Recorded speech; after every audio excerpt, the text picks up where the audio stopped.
So a lot of people struggle with overhead range. So today I'm going to give you an assessment and a framework by which to improve your overhead range so that you can perform moves like pull-ups, lat pull-downs, chin-ups, military press safely and effectively, and of course pain-free.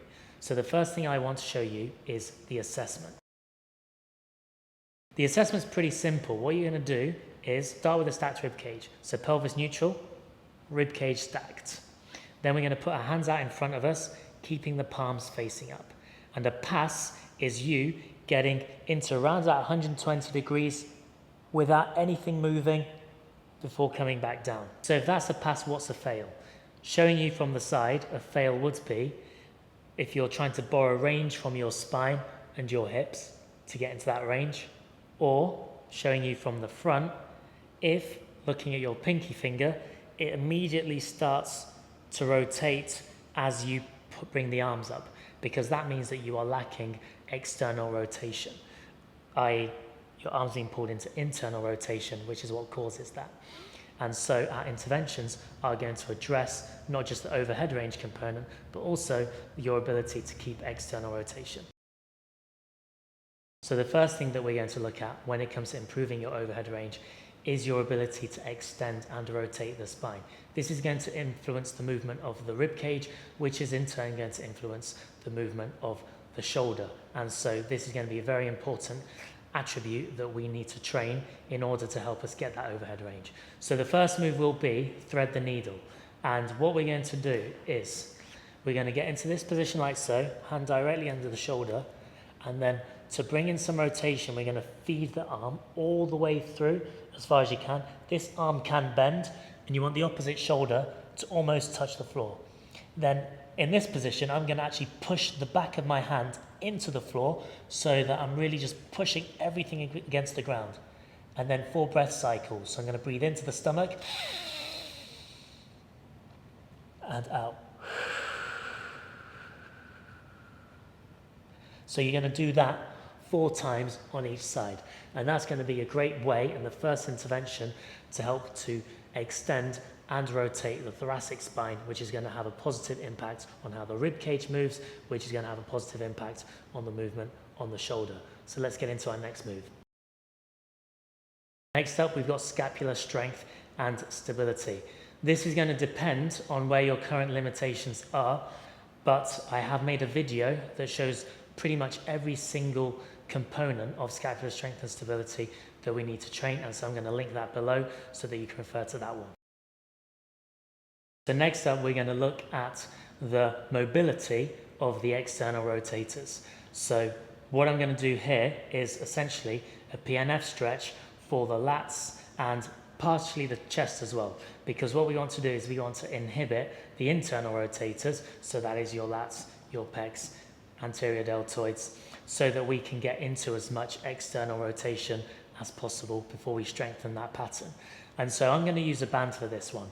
And what I'm going to do is I'm going to thread my arm through, take a step forwards. Now, once I'm here, I'm going to grab the band. Stacked rib cage is always extremely important, and just by virtue of stacking the rib cage, you're going to start to feel that stretch. And then I'll take a slight step forwards, and then from here, I will just want to push my elbow right into the band. So I really want to contract like so, tailbone down, hold for a few seconds, and then I'm going to relax and let that go into range for a little bit, hold for 10 seconds or so, and then I'm going to contract again. So maybe take a step forwards. Now that I've got more range, push that elbow into the band, hold, keep the rib cage stacked, and then relax. And then I might do that once more, but I feel like that's actually already opened things up nicely, and you're going to feel that too.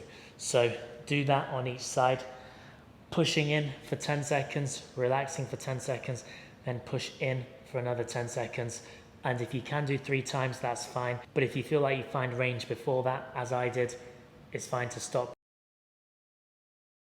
Now what we're going to do is focus on flexing the shoulder whilst upwardly rotating the scapula.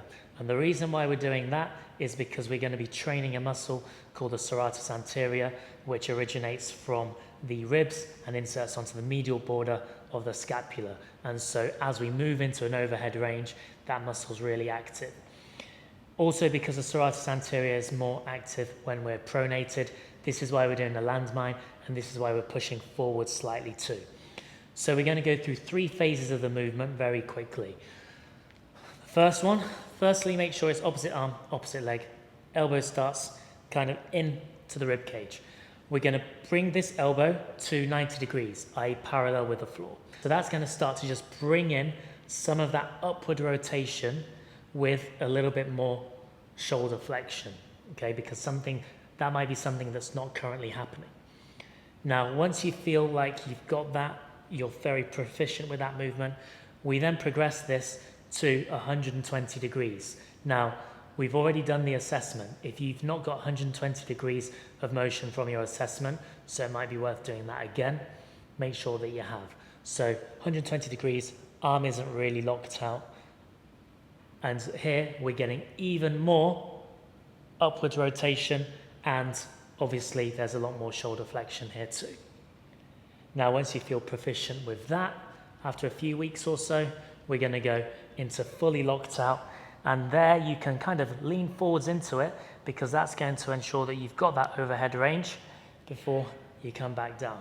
So nice big push, lean in, come back down. And because we're using this landmine, as mentioned, it's going to be a great way to train that serratus anterior, which is going to be a muscle that's very useful in you getting your shoulder to upwardly rotate and to help you get as much overhead range as possible.